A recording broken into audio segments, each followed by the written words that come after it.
अमृतसरमध्ये सायरनचे आवाज ऐकू येतात आणि हेच सायरनचे आवाज ऐकू आल्यानंतर नागरिकांना सतर्कतेचा इशाराही देण्यात आलेला आहे।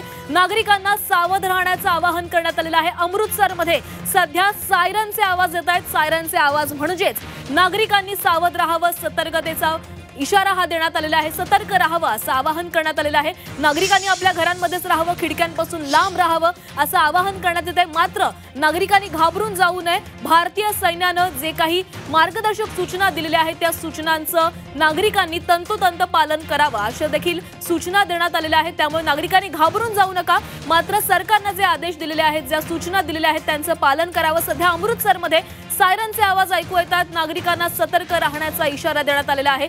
सध्या भारताकडून पाकिस्तानला हे चोख प्रत्युत्तर दिलं जात आहे, तर भारताकडून ही सावधगिरी पाळली जाते आणि त्यानंतर आता अमृतसरमध्ये हे सायरन वाजवलेले आहे।